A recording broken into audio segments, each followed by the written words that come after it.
श्री शिवाय दोस्तों, 22 फरवरी 2025 शनिवार, फाल्गुन नवमी के दिन एक कटोरी सरसों के तेल से कर लेना ये एक महा उपाय होगी। हर मनोकामना पूरी भगवान शनिदेव पूरे साल करेंगे। आपके ऊपर धन की वर्षा, इतना धन आएगा कि संभाले नहीं संभलेगा। दोस्तों, जैसा कि आप सभी लोग जानते हैं कि 22 फरवरी को फाल्गुन शनिवार फाल्गुन नवमी पड़ रहा है। इसीलिए यह दिन बहुत ही खास है, क्योंकि देखिए दोस्तों, गुरुजी ने कहा है कि जब भी शनिवार फाल्गुन नवमी पड़े तो आपको सिर्फ और सिर्फ एक कटोरी सरसों के तेल वाला उपाय करना चाहिए। यह उपाय इतना खास है कि अगर आपने सही मुहूर्त पर सही क्रिया अनुसार एक कटोरी सरसों के तेल वाला उपाय कर लिया, जो प्राचीन काल के समय का महा उपाय है, तो मान के चलिए दोस्तों, भगवान शनिदेव के आशीर्वाद से आपके जीवन का कितना ही बड़ा दुख हो, उससे आपको मुक्ति मिल जाएगी। आपकी कोई भी मनोकामना हो, मान लीजिए नौकरी की तैयारी कर रहे थे, आपकी नौकरी लग जाएगी। आपका बंद पड़ा व्यापार चल पड़ेगा। जिस बीमारी से आप बहुत दिनों से परेशान थे, उस बीमारी से आपको मुक्ति मिल जाएगी। आपके जीवन में धन आना शुरू हो जाएगा। आपके जीवन में धन आने के सारे रास्ते खुला जाएंगे और मान के चलिए दोस्तों, फिर आपको किसी भी तरह की परेशानी का सामना नहीं करना पड़ेगा। इसीलिए दोस्तों, इस दिन आप लोगों को इस वाले उपाय को जरूर कर लेना है। भले ही आपने पूरे भर इस उपाय को न किया हो, पर अगर आपने इस शनिवार फाल्गुन नवमी के दिन अगर इस वाले उपाय को कर लिया, तो आपको इस उपाय को करने का वह फल मिलेगा जिसकी आपने कभी कल्पना भी नहीं करी होगी। इसीलिए आप लोग इस एक कटोरी सरसों के तेल वाले उपाय को एक बार जरूर कर लेना, ताकि आप लोगों के हाथ से यह मौका ना जा सके और आपको इस उपाय को करने का फल मिल सके। दोस्तों, यह उपाय पंडित जी ने अपनी की ही शिव महापुराण की कथा में बताया है, जो इस उपाय को आज हम आपको बहुत अच्छे से समझाने वाले हैं। इस वीडियो को देखने के बाद इस उपाय को समझने के लिए आपको कोई और वीडियो को देखने की जरूरत नहीं पड़ेगी। तो चलिए दोस्तों, उपाय को शुरू करते हैं। उससे पहले हे शनिदेव महाराज, आपके इस वीडियो को जो भी लाइक और चैनल को सब्सक्राइब करें, उसके जीवन में कभी दुख दर्द मत आने देना। साथ ही साथ कमेंट बॉक्स में 5 बार जय शनि महाराज जरूर लिखे, ताकि भगवान शनिदेव महाराज की कृपा आप सभी को हासिल हो सके। इसी के साथ में आप सभी को बता दूं कि आप लोग वीडियो को पूरा नहीं देखते हो, काट काट कर देखते हो और गलत गलत उपाय को कर लेते हो, तो आपसे निवेदन है कि वीडियो को पूरा जरूर देखें। देखिए दोस्तों, ये शनिवार फाल्गुन नवमी का दिन ये इतना खास होता है, इतना महत्वपूर्ण होता है। देखा गया है, कभी कभी बड़े बड़े पूजा पाठ अनुष्ठान से जो मनोकामना नहीं होते, वह शनिवार फाल्गुन नवमी के दिन एक छोटे से उपाय करने से ही आपकी मनोकामना पूर्ण हो जाती है। और बहुत सारे लोगों ने इस उपाय को किया भी है और उनको इस उपाय को करने का फल भी जरूर मिला है। अगर आप लोग भी इस उपाय को करना चाहते हैं, तो आप इस उपाय को पहले अच्छे से समझ लेना, सुन लेना, उसके बाद करना। आपको इस उपाय का फल जरूर मिलेगा। और इस उपाय को कर लेने से आपके घर में चाहे किसी भी तरह दुख और समस्या क्यों ना चल रही हो, आपको उसका कारण भी नहीं पता है कि दोस्तों यह समस्या किस कारण से चल रही है। उसका कुछ भी कारण हो सकता है, जैसे पितृदोष हो सकता है या किसी भी तरह का मंगल दोष भी हो सकता है। तो इस दिन आप लोगों को यह वाला उपाय कर लेना है। यह एक ऐसा उपाय है जिस उपाय को अगर किसी विशेष दिन पर किया जाए, तो दोस्तों उस विशेष दिन का जो है वह तो हमें मिलता ही मिलता है, पर हमने उस पर इस एक कटोरी सरसों के तेल वाले उपाय को किया है, तो हमें उससे भी बड़ा फल मिलता है और फल बहुत जल्दी मिलता है, क्योंकि आप इस उपाय को बहुत ही बड़े और विशेष दिन पर कर रहे हो। आपका घर, आपके घर का मंदिर, यहां पर हर एक कोने में सुख और शांति का अनुभव होना चाहिए। क्या आपने कभी सोचा है कि यह शांति कैसे लाई जाए? एक अद्भुत अगरबत्ती और धूप की सुगंध आपके घर में दिव्य ऊर्जा भरने का काम करती है। यह सिर्फ सुगंध नहीं, बल्कि एक पॉजिटिव अनुभव मिलता है। एक अच्छी अगरबत्तियां प्राकृतिक सामग्रियों से बनी हैं, जो आपके मन, आत्मा और वातावरण को शुद्ध करती हैं। जब आप पूजा करते हैं या कोई उपाय करते हैं, तो इनकी सुगंध आपके मन को केंद्रित करने में मदद करती है। अगर आप भी अपने घर में एक अच्छी धूप या अगरबत्ती लाना चाहते हैं, तो वीडियो के साथ टैग की गई है अच्छे डिस्काउंट के लिए अभी क्लिक करें।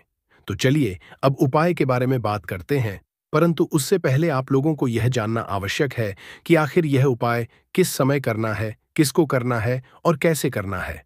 तो चलिए हम आगे आपको वीडियो में एक एक करके बता देते हैं। तो दोस्तों, इस एक कटोरी सरसों तेल वाले उपाय को हमें इस शनिवार अष्टमिया तिथि के दिन कैसे करना है, किसको करना है, किस समय करना है और कहां पर करना है, ये सारे सवालों के जवाब आपको इस वीडियो में मिल जाएंगे। और जो यह वीडियो देखेगा दोस्तों, उसको एक कटोरी सरसों के तेल वाला उपाय जरूर करना चाहिए, क्योंकि इस दिन शत्रुओं और किसी भी दोष, किसी भी बीमारी से मुक्ति पाने के लिए एक कटोरी सरसों के तेल का बहुत ही बड़ा और विशेष महत्व होता है। और जब बात आ जाए एक कटोरी सरसों के तेल की, तो ये सोने पर सुहागा वाली बात हो जाती है और यह एक बहुत ही बड़ा उपाय हो जाता है। अब दोस्तों, इस एक कटोरी सरसों के तेल वाले उपाय को आखिर करना किसको है, सबसे पहले हम लोग वह बात जान लेते हैं। तो देखो, घर की जो बड़ी माताएं बहनें होती हैं, उन माताओं बहनों में से कोई भी एक बड़ी माता बहन इस वाले उपाय को कर सकती है। और दोस्तों, अगर आप चाहें तो अपने घर में सभी सदस्यों को भी इस उपाय को करवा सकते हैं। अगर किसी व्यक्ति की खुद की कोई मनोकामना है, खुद की कोई दुख और परेशानी है, जो कि वह अपने लिए ही करना चाहता है, इस वाले उपाय को तो वह खुद अपने लिए भी कर सकता है। बाकी अगर कोई घर में से ऐसा है जो कि अपने पूरे घर परिवार की सुख और शांति के लिए यह वाला उपाय करना चाहता है, तो दोस्तों वह भी कर सकता है। उसमें भी कोई दिक्कत वाली बात नहीं है।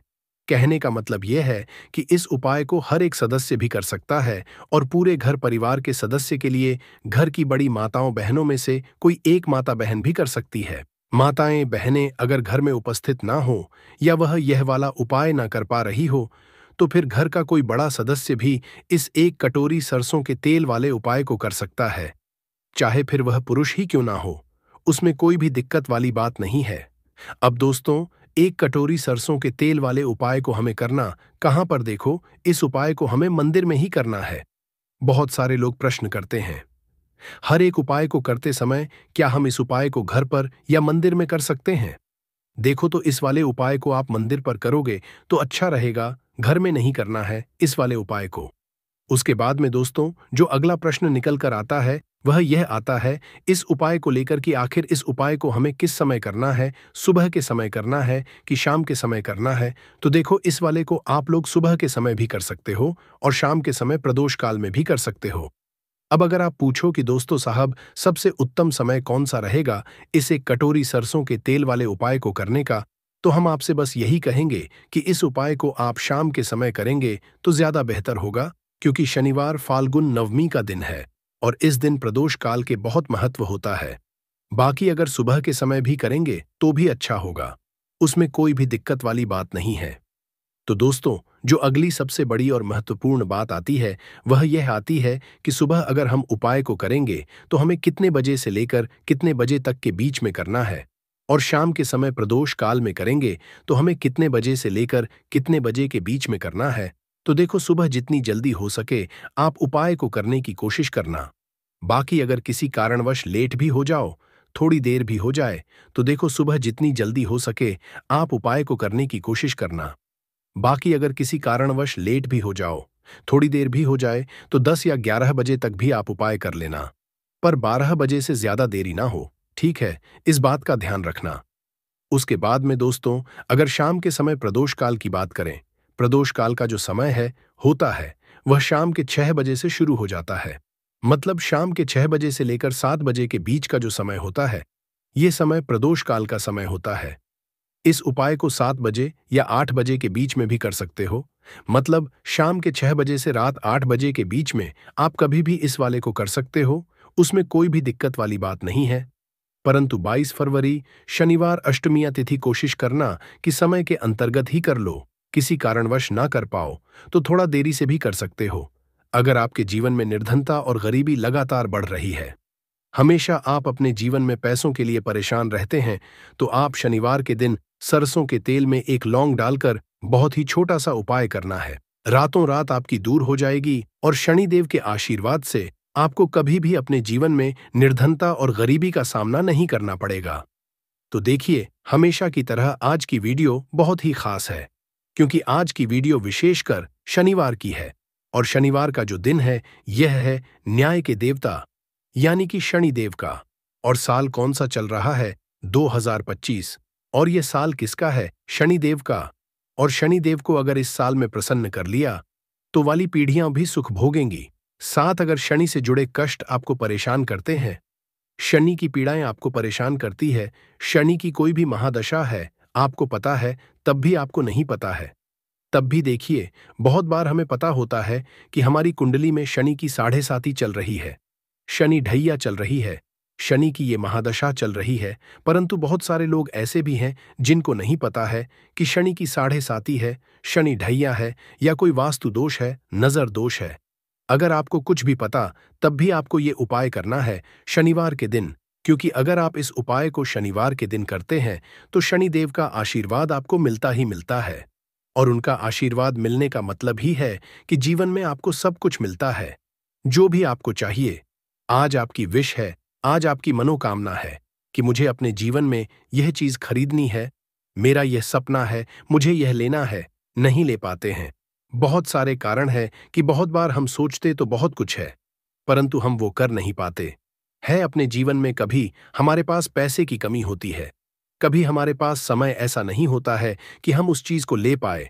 तो जिन लोगों की इच्छाएं अधूरी है, जिनकी मनोकामनाएं पूरी नहीं हो रही है, जीवन के दुख लगातार अगर बढ़ रहे हैं, कर्जे जैसी समस्याएं जीवन में बढ़ रही है और आप नहीं समझ पा रहे हैं कि आपके जीवन में ऐसा क्यों हो रहा है, या फिर कभी कभी तो सिचुएशन मतलब ऐसा भी होता है लोगों के साथ कि पैसे को लेकर भी परेशान है, उसके घर में बीमारियां भी घुस रही हैं, उसके घर में धन की बर्बादी भी हो रही है। तो देखिए, बहुत बार ये चीजें होती हैं। वास्तु दोष के कारण, शनि की कोई महादशा के कारण बहुत सारे कारण होते हैं। बहुत सारी चीज होती हैं जो हमारे जीवन को प्रभावित करती हैं, जिनका सीधा सीधा असर जो होता है वह हमारे जीवन पर पड़ता है। और फिर हम क्या करते हैं, जब हमारे जीवन में निर्धनता बढ़ती है, गरीबी बढ़ती है, हमें एक ना एक व्यक्ति से पैसा लेना पड़ता है, तो हम क्या करते हैं, उपाय खोजते हैं, बहुत सारे उपाय करते हैं। परंतु देखिए, जब भी आप कोई उपाय करते हैं, उसे अगर आपने सही तरीके से नहीं किया, सही ढंग से नहीं किया, सही समय पर नहीं किया, तो आप एक उपाय कितनी बार भी कर लेना, उसका फल आपको कभी नहीं मिलेगा। तो हमेशा आप जो भी उपाय करें, जिस तरह से उपाय आपको बताया जाए, उस तरह से करें और पूरा सुनकर करें, क्योंकि कभी कभी क्या होता है कि अगर आपको अधूरी जानकारी मिली है और आप उसके अनुसार कोई भी उपाय कर रहे हैं, कोई भी पूजा पाठ कर रहे हैं, तो आपको उसका फल एकदम से नहीं मिलता है। तो हमेशा कोशिश करें कि उपाय पूरा सुने, उसके बाद ही आप उपाय करें। तो देखिए, बात करेंगे सरसों के तेल की, जो कि शनिदेव से जुड़ा हुआ है। शनिवार का दिन शनिदेव को समर्पित है।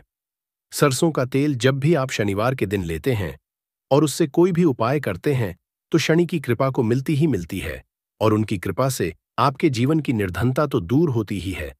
मां लक्ष्मी की विशेष कृपा आपको मिलती है। शनि की कोई भी पीड़ा अगर कुंडली में है, कोई भी महादशा चल रही है, वह दूर हो जाती है। साथ ही साथ अपार धन की आपको हासिल होती है और अचानक से भी आपके जीवन में धन आने के योग्य बनते हैं, जहां से आपको अपने जीवन में धन मिल सकता है। तो बात करेंगे एक लौंग सरसों के तेल में डालकर उपाय को कैसे है और किस समय करना है। तो शनिवार के दिन करना है और शाम के समय में करना है। सरसों का तेल लेना है, जिसे शुद्ध कच्ची घानी तेल भी बहुत सारे लोग बोलते हैं। सरसों का तेल लेंगे, कितना लेना है, एक कटोरी लेना है, ज्यादा बड़ी कटोरी नहीं, छोटी सी कटोरी में। अगर आपके पास लोहे की कटोरी हो तो बहुत ही उत्तम है, क्योंकि लोहे की कटोरी में जब भी आप सरसों का तेल लेकर उपाय करेंगे, उसका अधिक से अधिक फल आपको मिलेगा, जल्दी से जल्दी पूजा सफल होगी। तो थोड़ा सा तेल लेना है। कटोरी में अगर लोहे की नहीं है तो कोई और भी आप बर्तन ले सकते हैं, कोई भी चीज ले सकते हैं। उसके अंदर आपको क्या करना है, एक फूल वाली लौंग डालनी है। एक फूल वाली लौंग बिल्कुल भी टूटी हुई नहीं होनी चाहिए, बिल्कुल भी खंडित नहीं होनी चाहिए। अब सरसों का तेल आपने ले लिया, लौंग से तेल को तैयार कर लिया।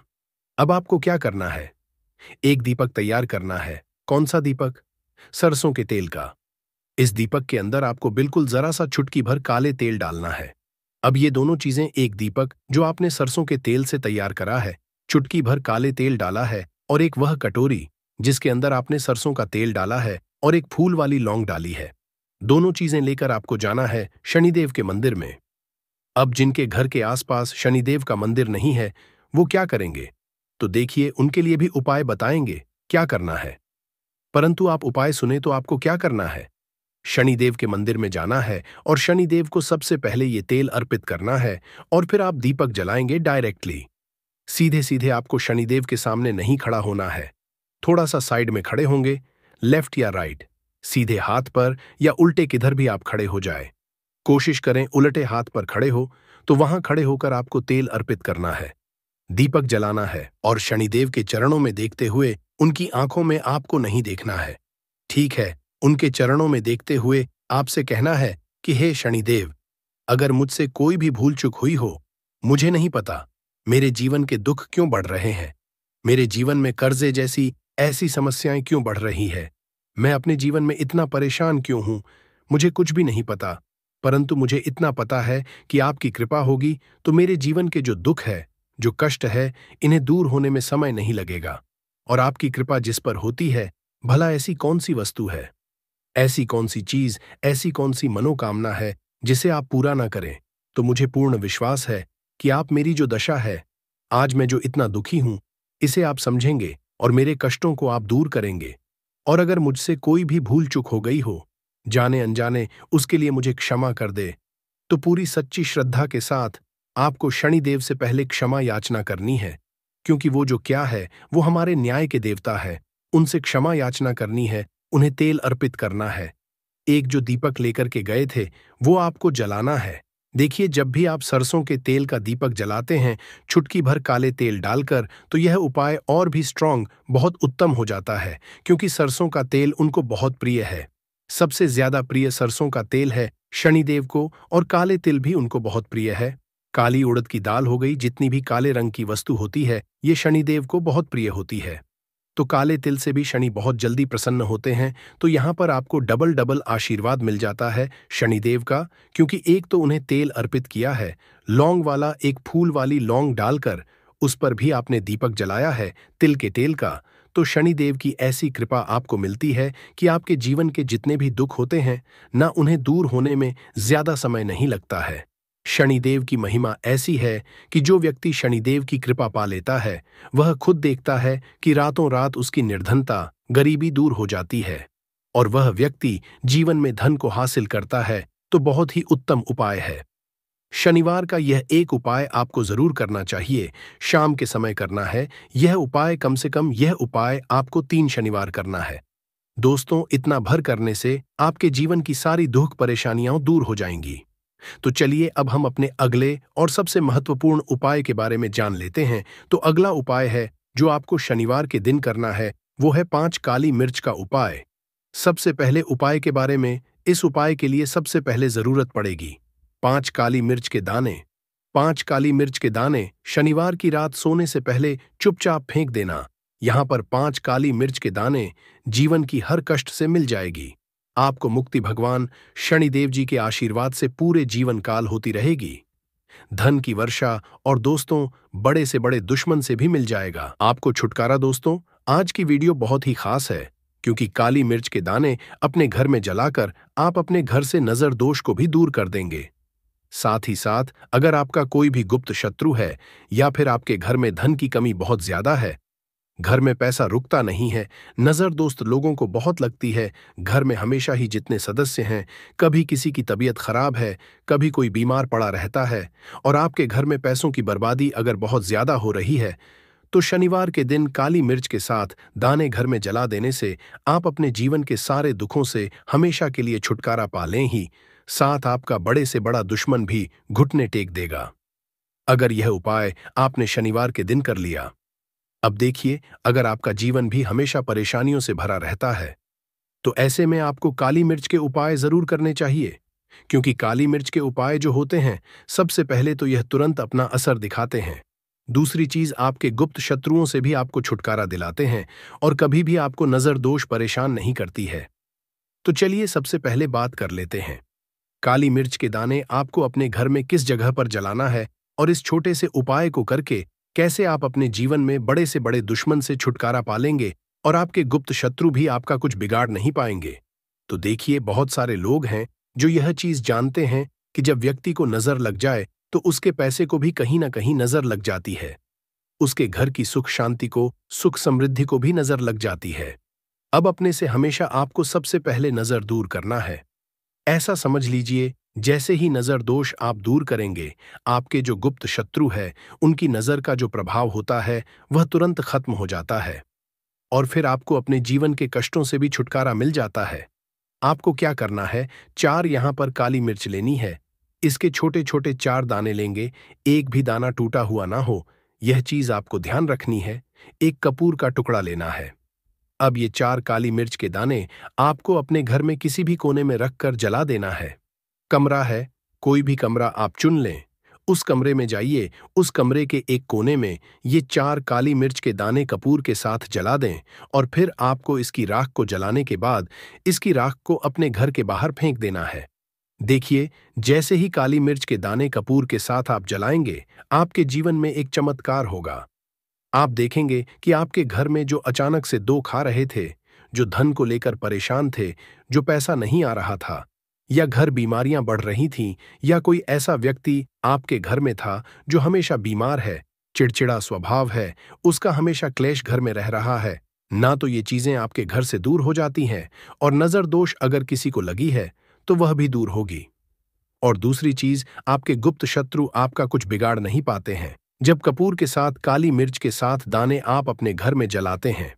देखिए, काले की जो वस्तुएं होती हैं, ये हनुमान जी से जुड़ी हुई काली मिर्च के जितने भी उपाय होते हैं, आपको बता दें, सबसे पहले तो यह तुरंत अपना असर दिखाते हैं।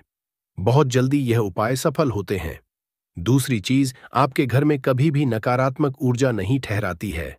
जब काली मिर्च को आप अपने घर में जलाते हैं, तो इस उपाय को करें और फिर आप देखें कि आपका बड़े से बड़ा गुप्त शत्रु भी, कोई भी आपका दुश्मन होगा, वह घुटने टेक देगा।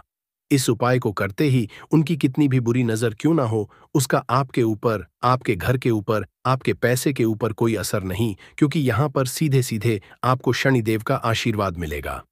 तो ये पहला उपाय है। अब बात कर लेते हैं दूसरे उपाय की, जो कि शनिवार के दिन आपको करना है काली मिर्च से ही। और यह उपाय विशेषकर उन लोगों को करना है जो कहते हैं कि हमारे घर में सिर्फ एक तरफ से दुख नहीं आ रहा है, हमारे घर में तो पैसा भी नहीं आ रहा है, हमारे घर में बीमारियां आ रही हैं, धन को लेकर परेशान रहते हैं लोग, हैं ना। तो जो लोग कहते हैं ना कि हर तरफ से जीवन में दुख आ रहा है, किसी एक जगह से नहीं आ रहा है, उन्हें विशेषकर यह दूसरा उपाय करना है, काली मिर्च का।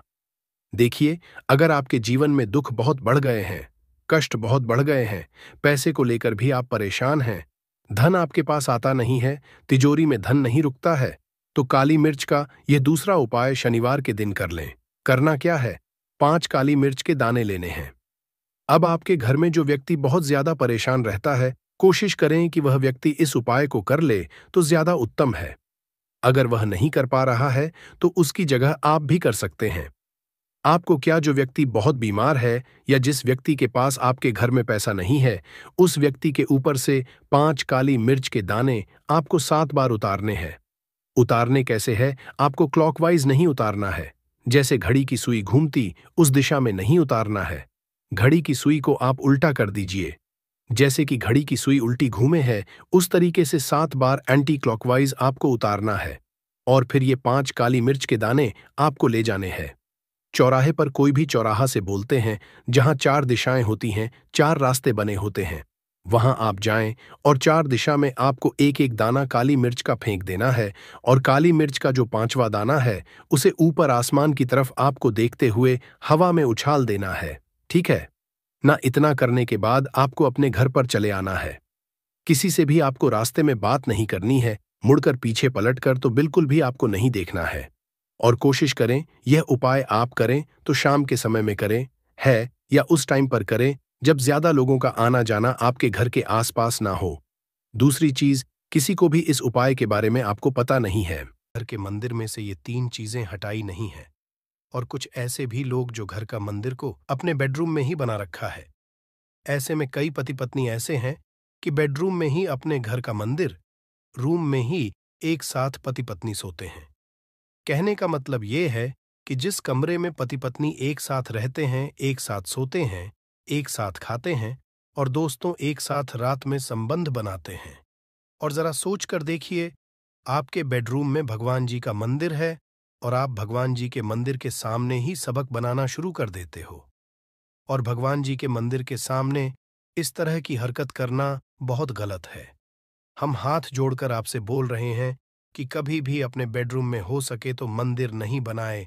ऐसे नहीं बोल रहे हैं कि पति पत्नी को संबंध नहीं बनना चाहिए, बल्कि हम आपसे यह बोल रहे हैं कि पति पत्नी को संबंध बनाना चाहिए, परंतु घर के मंदिर अलग होना चाहिए। भारत में शायद ही कोई ऐसा घर होगा जिसमें पूजा घर नहीं होगा, और पूजा घर वह स्थान होता है जहां से घर में सकारात्मक ऊर्जा का संचार होता है। इसलिए आपका पूजा घर वास्तु के हिसाब से ऐसा होना चाहिए जो आपके घर में सकारात्मक ऊर्जा का संचार बेहतर तरीके से कर पाए। अक्सर आप लोगों ने देखा होगा, हम पूजा घर में की मूर्तियां रखते हैं, परंतु पूजा घर में कुछ ऐसी भी चीजें रख देते हैं जिसकी वजह से घर तरक्की करने की बजाय नीचे डूब जाता है। अक्सर लोगों को गलतफहमी हो जाती है। कुछ लोग होते हैं ऐसे जो वास्तुशास्त्र को हल्के में लेते हैं और घर में रखी चीजों को जहां पर रखना चाहिए वहां पर नहीं रख पाते हैं। दोस्तों, आजकल के इस जमाने में जो भी महिलाएं शादी ब्याह रचाकर हमारे घर में नई बहू बनकर आ रही हैं, उन्हें ना तो वास्तुशास्त्र का ज्ञान है और ना ही मंदिर में क्या रखना चाहिए, क्या नहीं रखना चाहिए। मंदिर के सामने एक ऐसी हरकतें बिल्कुल भी नहीं करनी है। इन सभी का आज के इस जमाने में नई महिलाएं जो हमारे घर आ रही हैं, उन्हें इन बातों का बिल्कुल भी ज्ञान नहीं है। इसलिए आजकल की महिलाएं मंदिर के सामने कोई भी और कैसी भी हरकत कर देती हैं। जिस तरह से भगवान की पूजा करने का समय होता है, इस तरह से दोस्तों, पति और पत्नी का एक दूसरे के साथ संभोग करने का सही समय होता है। परंतु आधुनिक समय कई महिलाएं और कई पुरुष संभोग करने का समय भी नहीं देखते हैं। जैसे कोई महिला किचन में खाना बना रही होती है तो पुरुष संभोग के लिए रसोई में ही चला जाता है, जबकि ऐसा करना उचित नहीं है और महिलाएं भी अपने पति को मना नहीं करती हैं। आधुनिक समय में पति पत्नी का किचन का बेडरूम बन जाता है, ये पता ही नहीं लगता, और जब घर बर्बाद होने लगते हैं तब जाकर अक्ल ठिकाने आती है। अगर आपके घर में ऐसी महिला है तो आपको मार देगी, आपको घुट घुट कर मरना पड़ेगा। ऐसी महिला आपके साथ है तो आजकल आधुनिक समय में ऐसा समय आ चुका है कि घर की महिलाएं जिस तरीके से अपने कपड़े बदलती हैं, ठीक उसी तरीके से अलग अलग मॉडल परंपरा में समय बिताने लगी हैं। आपको बताने का तो मन नहीं कर रहा, पर दोस्तों, सच तो यही है कि आजकल महिलाएं बहुत बदल चुकी हैं। और वीडियो शुरू करने से पहले आपसे निवेदन है कि कमेंट बॉक्स में जय हनुमान, जय सीताराम जरूर लिखें। जय बजरंगबली जी। जो भी भक्त इस वीडियो को देख रहे हैं उसके घर में सुख समृद्धि, उसके घर में कोई भी परेशानी नहीं आई और पूरा परिवार सुख शांति से अपना जीवन यापन करे।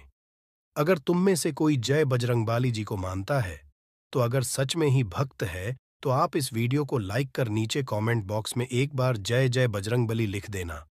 जो भी भक्त कमेंट बॉक्स में जय जय बजरंगबली लिखता है तो उसके मन में जो भी मनोकामना है वह पूरी कर देना। दोस्तों, पूजा घर में यह चीजों का रखना होता है, अशुभ धन का हो जाता है, नाश मां ऐसे घर का कर देती है। त्याग। इसी के साथ इस वीडियो में हम जानेंगे उन विशेष चीजों के बारे में जिनका पूजा घर में होना है बेहद आवश्यक है। अगर घर में सुख समृद्धि धन की कामना करते हैं तो ये 3 चीजें पूजा घर में होनी जरूरी है। स्वयं भगवान श्री कृष्णा ने बताया है, प्रत्येक मनुष्य अपने घर में एक छोटा सा पूजा घर अथवा मंदिर जरूर बनाता है, जिसके अंदर वह अपने सभी प्रिय देवी देवता तथा उनसे जुड़ी महत्वपूर्ण चीजें श्रद्धा भाव के साथ रखता है। वह अपने मंदिरों में देवी देवताओं की तस्वीरें, पूजा पाठ का सामान इत्यादि चीजों को भी रख देते हैं। परंतु हमारे शास्त्रों में मंदिर के अंदर कुछ चीजें रखना जितना फलदायक होता है, उतना ही कुछ चीजों का रखना अमंगल और अशुभ होता है। ये कुछ वस्तुएं ऐसी हैं जिनसे घर में नकारात्मकता बनी रहती है और लड़ाई झगड़े, क्लेश और नुकसान ही नुकसान होता है। आज हम जानेंगे ऐसी ही अशुभ चीजों के बारे में जिन्हें कई लोग जाने अनजाने में घर के मंदिर में रख देते हैं। अगर आपके भी ऐसी चीजें रखी हुई हैं तो उन्हें तुरंत वहां से हटाकर किसी दूसरे स्थान पर रख दे, परंतु पूजा घर में भूल से भी ना रखे। लोग ऐसा इसलिए करते हैं क्योंकि उन्हें लगता है कि ये चीजें धार्मिक है और इनकी भी पूजा की जानी चाहिए। दोस्तों, भगवान श्री कृष्णा कहते हैं कि कलयुग में मनुष्य कुछ अशुद्ध चीजों को धार्मिक मानकर उनकी पूजा करेगा, जिसे शास्त्रों में वर्जित समझा गया है। भगवान श्री कृष्णा ने इसकी भविष्यवाणी पहले ही की हुई थी कि कलयुग मनुष्य अधार्मिक और अशुभ चीजों की भी पूजा करेगा। दोस्तों, सबसे पहले बात दीपक और धूप दान की। दोस्तों, भारत की परंपरा मिट्टी से जुड़ी हुई है, इसीलिए मंदिर में पारंपरिक मिट्टी का दीपक जरूर होना चाहिए। अगर आप मिट्टी का दीपक नहीं रख सकते हैं तो धातु के दीपक का उपयोग करें। अगर भगवान में आपकी आस्था ज्यादा हो तो आप उपला रखकर गुड़ और घी का धूप भी दे सकते हैं। ऐसा करने से घर में सुख शांति बनी रहती है। दूसरी चीज है स्वास्तिक। घर के मंदिर में जरूर होना चाहिए। या तो आप इसे रोली से बना लें, क्योंकि स्वास्तिक आपके घर की शक्ति, सौभाग्य, समृद्धि और शुभता का प्रतीक समझा जाता है। यही मुख्य कारण है कि कोई भी शुभ कार्य करने से पहले स्वास्तिक का चिन्ह जरूर बनाया जाता है। तीसरी चीज है कलश। भगवान श्री श्री कृष्णा कहते हैं, कलश सुख और समृद्धि का प्रतीक है। अपने मंदिर में रोली कुमकुम से स्वास्तिक बनाकर उस पर मंगल कलश जरूर रखें। ऐसा करने से घर में सदैव समृद्धि बनी रहती है और ऐश्वर्य की प्राप्ति होती है। चौथी चीज है शंख। बहुत ही कम लोग जानते हैं कि शंख की उत्पत्ति समुद्र मंथन के 14 रत्नों के साथ हुई थी। इसी कारण से शंख महालक्ष्मी को अत्यंत प्रिय है। शंख की ध्वनि से सकारात्मक ऊर्जा का भी संचार होता है, इसीलिए मंदिर में शंख जरूर होना चाहिए। शंख के घर में उपस्थिति से महालक्ष्मी भी प्रसन्न होती है और उस घर में कभी भी धन की कमी महसूस नहीं होती। पांचवी चीज है घंटी। मंदिर में घंटी जरूर देखी होगी, क्योंकि घंटी को शुभ समझा जाता है। इसलिए जब घर के मंदिर में घंटी की आवाज होती है, वहां का वातावरण शुद्ध और पवित्र बनता है। जिस घर में पूजा के दौरान घंटी बजाई जाती है, उस घर के आसपास की सभी नकारात्मक शक्तियां दूर हो जाती है और साथ ही सुख समृद्धि के द्वार खुलने लगते हैं। तो ये है वो वस्तुएं जिन्हें घर के मंदिर में जरूर रखना चाहिए। आइए अब जान लेते हैं कि घर के मंदिर में कौन सी चीजें कभी रखनी चाहिए। सबसे पहली बात, गणेश जी की विषम संख्या में मूर्ति। घर में कभी भी गणेश जी की मूर्ति 3 अथवा 5 ऐसी विषम संख्या में ना रखे। अपने मंदिर में गणेश जी की केवल 2 मूर्तियां रखे। इसे शुभ समझा जाता है। अगर आप अपने मंगल की कामना करते हैं तो गणेश जी की मूर्ति मुख्य द्वार पर अंदर की तरफ मुख करके लगा ले। कई लोग ये गलती करते हैं कि मुख्य द्वार पर गणेश जी की मूर्ति बाहर की ओर मुख करके लगा देते हैं, जिससे उन्हें काफी का सामना करना पड़ता है। अगर आप चाहें तो मुख्य द्वार के दोनों ओर लगा दें या फिर मुख्य द्वार के अंदर की ओर लगाइए, परंतु खाली बाहर की ओर कभी भी नहीं लगाना चाहिए। दूसरी चीज, टूटे हुए चावल। अपने मंदिर में कभी भी टूटे हुए चावल ना रखें। इसके साथ ही पुराने चढ़ाए हुए चावल अधिक समय तक ना रखें। ये नकारात्मक ऊर्जा फैलाते हैं। यह बात भी ध्यान रहे कि आप मंदिर में रखने वाले चावलों का इस्तेमाल हल्दी में भिगोकर ही करें। अधिक शुभ परिणाम मिलेंगे। तीसरी चीज है पूर्वजों की तस्वीर। अगर आपके घर के मंदिर में अपने पूर्वजों की तस्वीर रखी हुई है तो उसे तुरंत वहां से हटा दें, क्योंकि वास्तुशास्त्र में पूजा घर में मृत परिजनों की तस्वीरें रखना अशुभ समझा जाता है। इससे अशुभ परिणाम प्राप्त होते हैं। मृतक परिजन पूजनीय और सम्माननीय हैं, किंतु उनका स्थान देवताओं के बराबर नहीं है। मृत परिजनों की तस्वीर घर के पूजा घर में से पूजा घर का वातावरण भी नकारात्मक बन जाता है, जिसका अशुभ परिणाम हमें भुगतना पड़ता है। कई लोग साधु संतों की मूर्तियां अथवा साधु संतों की तस्वीरें भी पूजा घर में रख देते हैं, परंतु ऐसा करना अशुभ समझा जाता है। अगर आप किसी साधु संत को मानते हैं तो उनकी तस्वीर दीवार पर लगा सकते हैं, परंतु पूजा घर में भूल से भी न रखें। भैरव जी और शनिदेव की मूर्ति। ना तो घर के मंदिर में भैरव जी, शनिदेव अथवा काली माता की मूर्तियां भी नहीं रखनी चाहिए। इसी के साथ ही माता लक्ष्मी की खड़ी हुई मूर्ति की भी पूजा नहीं करना चाहिए। माता लक्ष्मी सदैव ही बैठी हुई मुद्रा में होनी चाहिए। इस तरह से हमें पूजा घर में इन मूर्तियों को नहीं रखना चाहिए। आइए अब जानते हैं उन विशेष वस्तुओं के बारे में जो आपकी पूजा घर में जरूर होनी चाहिए। इन चीजों की पूजा घर में होने से घर में होती है धन की वर्षा। मां लक्ष्मी करती है, घर में स्थायी रूप से वास करती है। तो पहली चीज है गंगा जल। हमारे शास्त्रों में गंगा जल को अत्यंत पवित्र समझा गया है, इसीलिए पूजा घर में गंगा जल का होना अत्यंत आवश्यक है। गंगा नदी सभी पापों को नष्ट करने वाली तथा सभी व्याधियों का नाश करने वाली है। इसीलिए अगर आपके पूजा घर में एक तांबे के छोटे से पात्र में आप गंगा जल भरकर रखते हैं, तो इससे आपके पूजा घर की शुद्धता बनी रहेगी और आपको आपकी पूजा का संपूर्ण फल प्राप्त होगा। दूसरी चीज है कलश। शास्त्रों में कलश को पूर्णता का प्रतीक समझा गया है। चाहे वह सत्यनारायण की पूजा हो, दीपावली हो, नवरात्रि का पर्व हो या फिर किसी भी तरह का उत्सव हो तथा मांगलिक कार्य हो, कलश की स्थापना किए बिना सब कुछ अधूरा समझा गया है। पूजा में कलश का उपयोग देवताओं का आह्वान करने के लिए किया जाता है। ईश्वर के सामने तांबे के कलश में पानी भरकर रखना इतना शुभ होता है कि हम अपनी रोज की पूजा करते समय भगवान के सामने तांबे के कलश में पानी भरकर रखें तो उसका चमत्कारी प्रभाव हमें जरूर देखने को मिलता है। इसीलिए मुख्य रूप से तांबे के कलश का उपयोग करें। पूजा में अगर किसी सामग्री की कमी रह जाए तो परेशान ना हो या पूजा बीच में ना छोड़े। ऐसे में भगवान को चावल और फूल चढ़ाए और मन में ही उस चीज का ध्यान करें। प्लास्टिक की बोतल में या किसी भी अपवित्र धातु के बर्तन में जल कभी भी नहीं रखना चाहिए। अपवित्र धातु जैसे एल्यूमीनियम और लोहे से बने बर्तन गंगा जल नहीं रखना चाहिए। तांबे के बर्तन में रखना शुभ रहता है। केतकी का फूल शिवलिंग पर अर्पित नहीं करना चाहिए। किसी भी पूजा में मनोकामना की सफलता के लिए दक्षिणा जरूर चढ़ानी चाहिए। मां लक्ष्मी को विशेष रूप से कमल का फूल अर्पित किया जाना चाहिए। और अगर आप यह शुक्रवार के दिन करते हैं तो कई गुना लाभ मिलता है।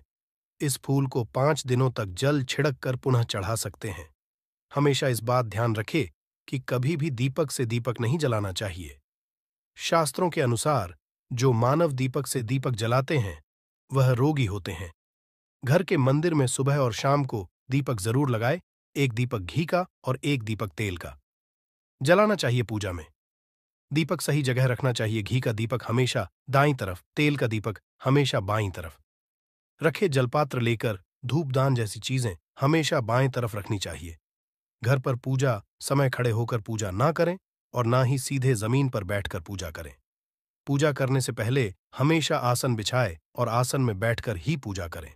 इसके साथ ही बिना सिर ढके भी पूजा नहीं करनी चाहिए, स्त्री हो या पुरुष।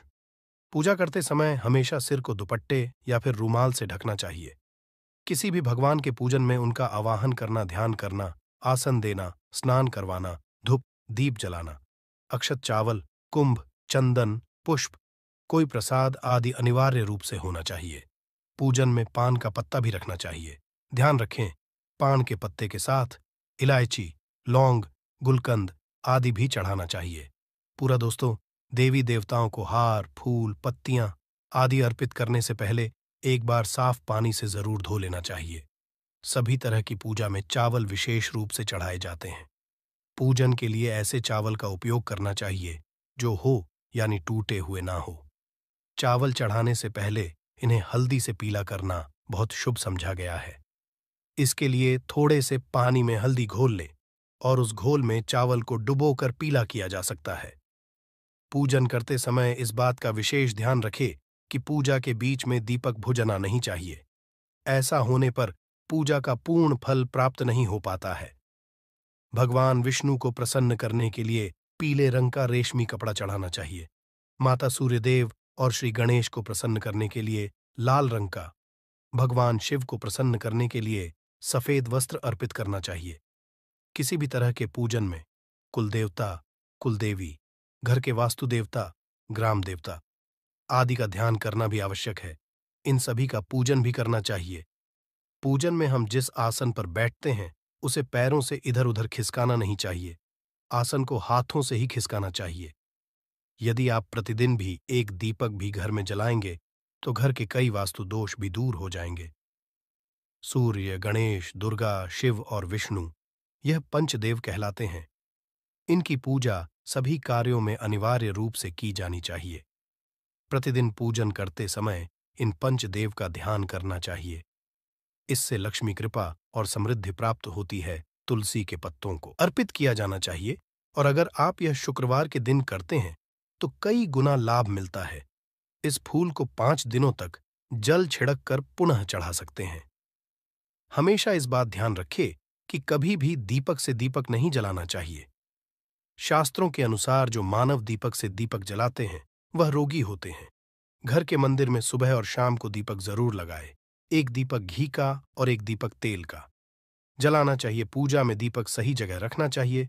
घी का दीपक हमेशा दाईं तरफ, तेल का दीपक हमेशा बाईं तरफ। रखे जलपात्र लेकर धूपदान जैसी चीजें हमेशा बाएं तरफ रखनी चाहिए। घर पर पूजा समय खड़े होकर पूजा ना करें और ना ही सीधे जमीन पर बैठकर पूजा करें। पूजा करने से पहले हमेशा आसन बिछाए और आसन में बैठकर ही पूजा करें। इसके साथ ही बिना सिर ढके भी पूजा नहीं करनी चाहिए, स्त्री हो या पुरुष। पूजा करते समय हमेशा सिर को दुपट्टे या फिर रुमाल से ढकना चाहिए। किसी भी भगवान के पूजन में उनका आवाहन करना, ध्यान करना, आसन देना, स्नान करवाना, धूप दीप जलाना, अक्षत चावल, कुंभ, चंदन, पुष्प, कोई प्रसाद आदि अनिवार्य रूप से होना चाहिए।